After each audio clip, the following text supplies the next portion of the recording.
للخير البرايا إكرامه كدناني شكر خير البرايا إكرامه كدناني أنك آلة كبار سبك كبار كدا أنت بالي كسالي جايا على كيراكا يا سانا هيرا سوروكي يا ما شكر خير البرايا إكرامه كدناني.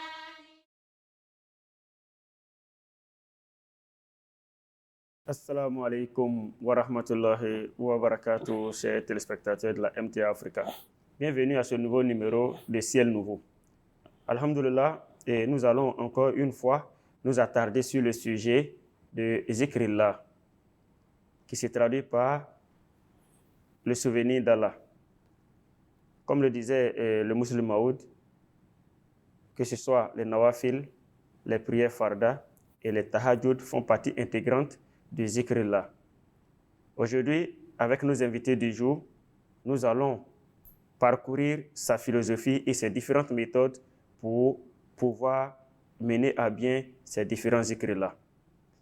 Comme je le disais tantôt, vous avez avec nous ici sur le plateau nos deux missionnaires de la Côte d'Ivoire, missionnaire Zalé Mohamed, missionnaire Saïf, assalamu alaikum wa rahmatullah. Wa alaykum salam wa rahmatullah. Ainsi que notre missionnaire qui n'est plus à présenter, le missionnaire Abdou Salam Touré, également de la Côte d'Ivoire. Missionnaire Saïf, assalamu alaikum wa rahmatullah.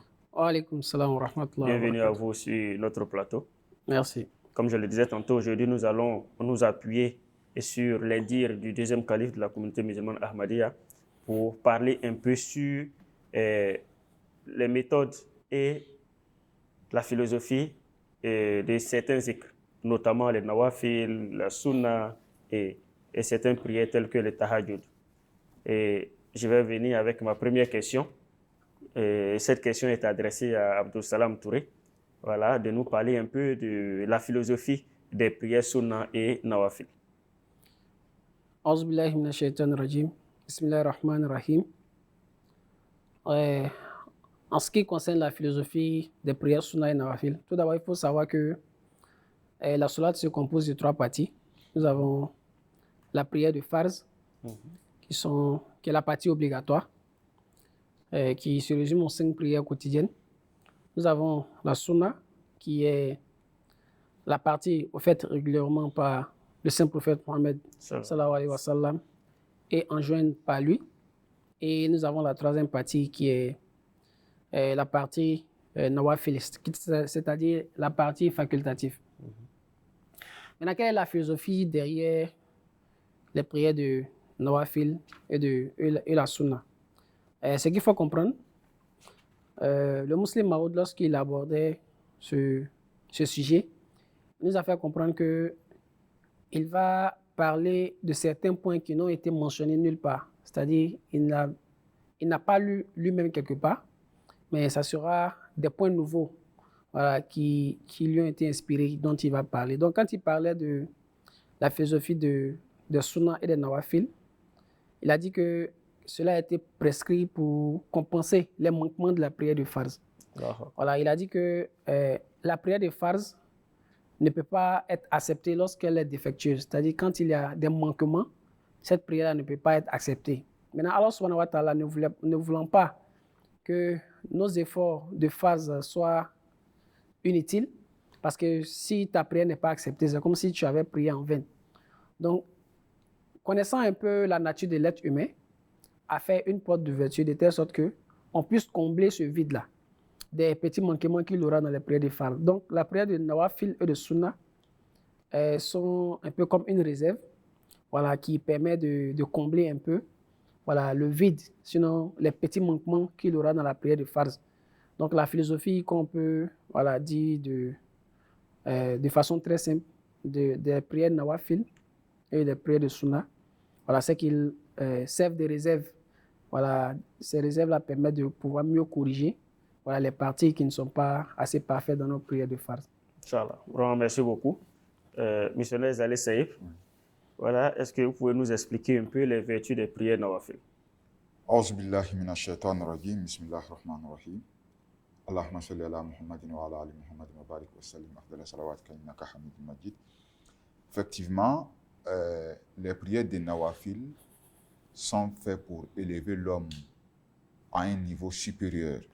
Bien sûr qu'après les prescriptions, la recommandation, les farz, les prières des nawafil ont une grande importance. Non seulement ça rapproche l'homme de Dieu, et toute personne qui désire avoir la proximité d'Allah doit donner une attention particulière aux nawafil. D'autres sont accomplis au cours de la journée et d'autres sont accomplis au cours de la nuit, communément appelés tahajjud. Et Dieu en fait la référence.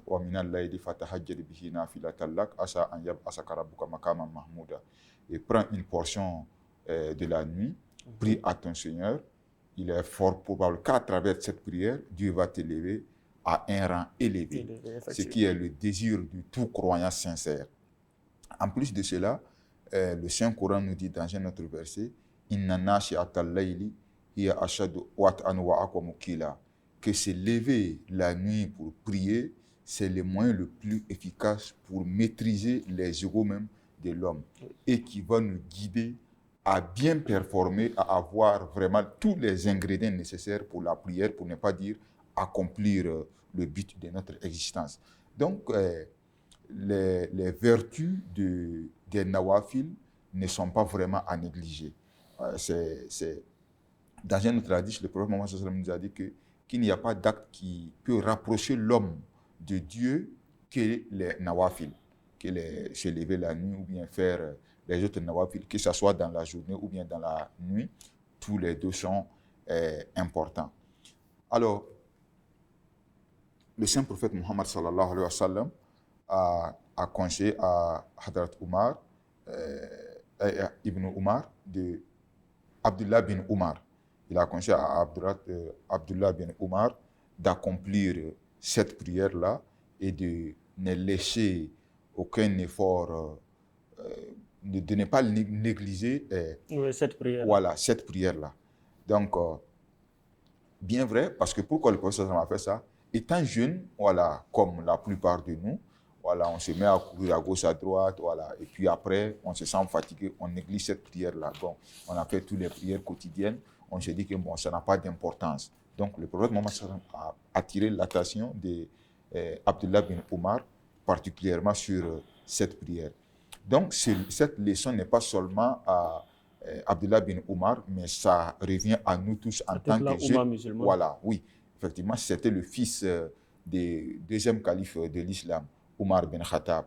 Donc, le prophète sallam a attiré son attention et nous aussi, on doit s'approprier de ce conseil-là pour en faire un train quotidien de notre vie. En plus de cela, le prophète Mohammed sallallahu alayhi wa sallam a prié que Dieu accorde sa miséricorde aux épouses, que ce soit la femme ou l'homme, qui se réveillent mutuellement pour la prière de tahajjud. Regardez quelle est l'importance. Le prophète Mohammed sallallahu alayhi wa sallam a demandé à la femme beaucoup de respect envers son mari. Mais malgré qu'il a demandé ça, il a demandé que si le monsieur ne veut pas prier tahajjud ou bien qu'il a fait, pas avec insolence, il faut asperger un peu d'eau sur son visage pour le permettre de se réveiller pour prier la prière de tahajjud. Donc je disais que c'est une prière ou bien les nawafil sont vraiment indispensables dans notre adoration, sont indispensables dans notre évolution spirituelle, ils sont indispensables dans notre formation morale et tout ce qui peut nous entourer. La prière est le moyen le plus efficace et le plus sûr pour un croyant. Donc, certes qu'on a fait des farces, mais le nawafil a une grande portée dans la vie des musulmans. Ok, vraiment merci beaucoup, missionnaire Saïb. Et je vais revenir également à notre missionnaire Abdou Salam Touré, voilà, pour qu'il nous donne un peu voilà, les méthodes, pour ne pas dire comment faire pour se réveiller pour le tahajjud. Face à l'importance de cette prière, nous pouvons dire qu'il y a beaucoup de méthodes qui ont été préconisées afin de nous permettre de pouvoir prendre part voilà, à cet acte d'adoration. Parlons du tahajjud qui consiste à laisser son sommeil dans la nuit, qui ne paraît pas assez aisé. Pas facile. Voilà, parce que le sommeil aussi a, comment on appelle, quelque chose qui est assez important, certes, mais qui est aussi un droit que nous avons de repos. Mais laisser aussi ce droit-là pour la cause d'Allah subhanahu wa ta'ala est beaucoup recommandé et il y a beaucoup de barakat là-dedans. La raison pour laquelle le musulman Maoud a lui préconisé, sinon nous a donné beaucoup d'astuces qui pourront nous permettre de nous réveiller pour cette prière-là. Mais bien avant d'entrer dans ces détails-là, il faut savoir qu'il a lui-même jugé bon que généralement ce que nous utilisons pour nous réveiller, ce sont des, comment on appelle, des réveils. Oui. Voilà, sinon des montres. Mais il dit, à son humble avis, cette méthode n'est pas vraiment très utile. Voilà, il dit parce que généralement, quand on regarde, si il n'y a pas de détermination véritable derrière, s'il n'y a pas vraiment cette envie-là de se réveiller pour prier tahajjud, il dit même si tu utilises le réveil, c'est toi-même tu vas te réveiller, tu vas éteindre ce même réveil-là. Effectivement, c'est ce et qui puis nous arrive. tu vas te recoucher, tu vas dormir. Donc, il dit pour lui, la première chose à nourrir à l'esprit, c'est d'abord la détermination. Voilà, le fait même de vouloir se réveiller pour tahajjud. Il a même expliqué que même sans le réveil, si cette détermination-là y est, c'est sûr qu'on va se réveiller pour la prière du tahajjud. Effectivement. Voilà. Donc il dit, mais au début, voilà, on peut l'utiliser. Voilà, on peut utiliser les réveils. Voilà, ça peut être utile voilà, dans d'autres circonstances. Donc il n'a pas totalement rejeté, mais il a mis l'accent sur la détermination véritable. Avoir vraiment cette envie-là de se réveiller pour prendre part à cette prière-là.